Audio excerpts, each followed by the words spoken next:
The Twilight Princess HD review is powered by Zelda Amino, the greatest Zelda community app created by Zelda fans for Zelda fans, and powered by us with amazing fan-posted theories, news stories, artworks, discussions, and videos.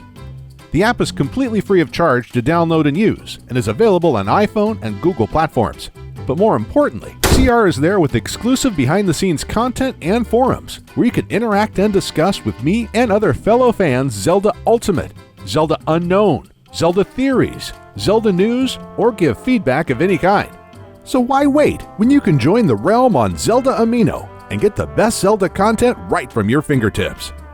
Hey guys, Commonwealth Ram here with a big Zelda announcement. For a long time I've been looking for a platform for uploading my Zelda Unknown scripts, Zelda Ultimate scripts. Luckily, the good people at Narvi Incorporated have made Zelda Amino, a completely new only Zelda related app where you can find fan theories, artwork, news stories, and a lot of great discussions, and this community is completely non-toxic.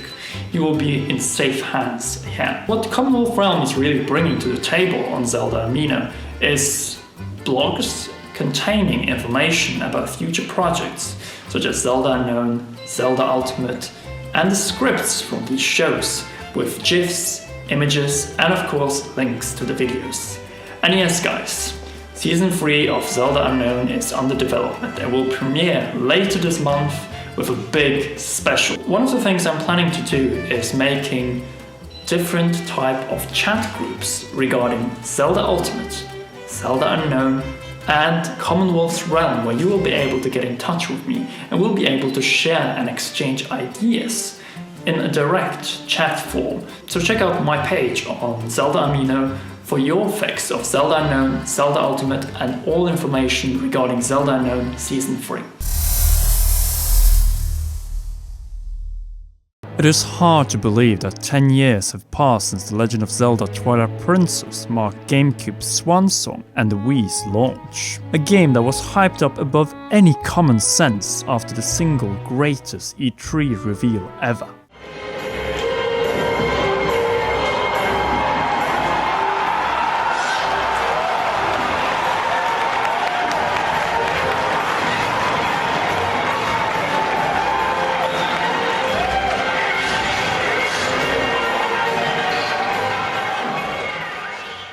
Though the game eventually transformed into something different than we expected back in 2004, Twilight Princess stays to this day one of the best Zelda adventures, with a darker and more serious tone, a massive overworld, some of the best dungeons in the series, and a sidekick that was so much more than a companion. But does Twilight Princess HD secure the legacy of the game?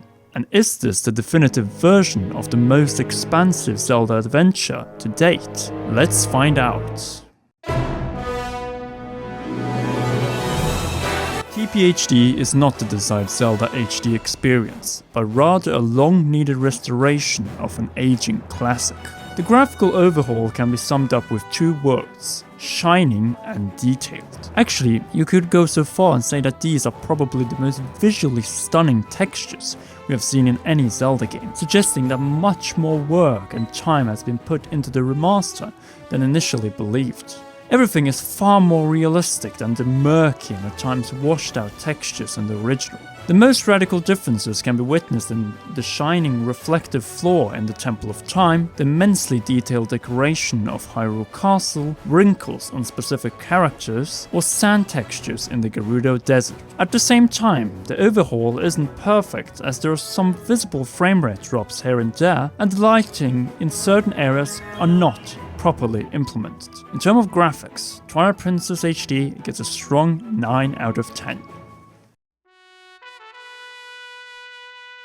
The theme of darkness and the deep and mature lore and backstory remains one of the most well developed in the series. A worthy tale with interesting characters such as Midna, Telma or Ilya, and it is with a great pleasure to confirm that this solid story hasn't been altered. The dark continuation to the Hero of Time's legacy is intact, and the Shadow Invasion is as intriguing and frightening in HD. TPHD Stories gets a perfect 10 out of 10, no spoilers. Twilight Princess had the most refined combat system in any Zelda game, but unlike Wind Waker, where all of the techniques in the game were mandatory and required to beat more demanding enemies, most of the hidden skills taught by the hero Shade in Twilight Princess remained optional and an example of unused potential to the enemy AI or the bosses, which have been slightly improved in terms of the reaction time. Another problem that hasn't been addressed in Remaster is the barren overworld, which is as deserted as it was back in 2006. But where Twilight Princess shines in terms of its gameplay is the improvements to the vine climbing mechanic and the reduced number of tiers of vessels from 12 to 9. This cannot be understated. The bug hunting sections and the forest temple are miles better in terms of pacing. With that said, the other dungeons are just as brilliant as they were, but even more stunning. Then you have the new inclusion, the Poe Lantern. Hi doggy. Which is obtained after hunting down a selected number of Poes in wall form and help to mark the position of these on your game map. But the most important and defining inclusion is the mirrored hero mode, which requires a separate save, which deals twice the amount of damage. Unlike Wind Waker HD, you cannot switch in-game between the standard mode and the mirrored hero mode. However, there is a way to put up the difficulty also in the non-mirrored version, through the Ganondorf amiibo for a 4-double amount of damage. The same goes with the Cave of Shadows, a separate area from the game unlocked by tapping the Wolflink amiibo for a series of challenges as Wolflink. Unfortunately, the pay for completing this ordeal is not worth it due to the overabundance of rupees and the dysfunctional economy found in the game. In terms of gameplay, Twilight Princess HD gets an 8 out of 10. The remaster has some defining improvements, but lack certain key aspects to bring it up to the remake level that this title deserves.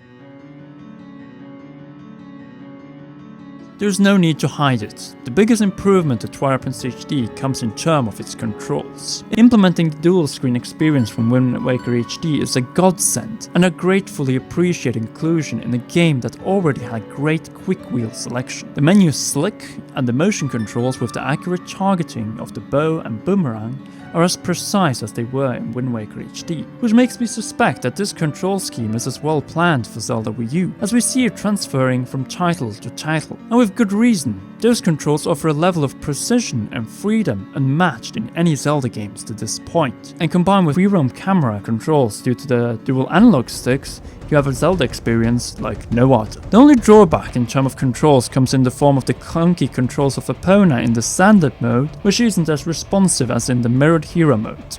But this is still a minor drawback, and the improved menu interface beats the quick wheel, and the gyroscope controls secure the controls a perfect 10 out of 10.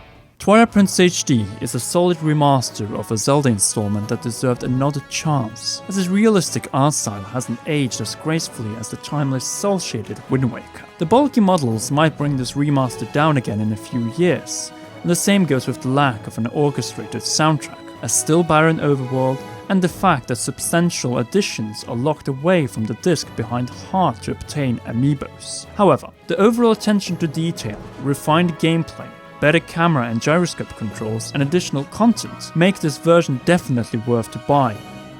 My final score for Twilight Princess HD is therefore a 9.2 out of 10. Okay, so that is my review of Twilight Princess HD. What is your opinion on the remaster? Do you think it deserves a 9.2 out of 10? Leave your opinion in the comment section below, and also Zelda Ultimate returns in a few days this week. So until then, this was the Commonwealth Realm, and I will see you guys in the next episode of Zelda Ultimate.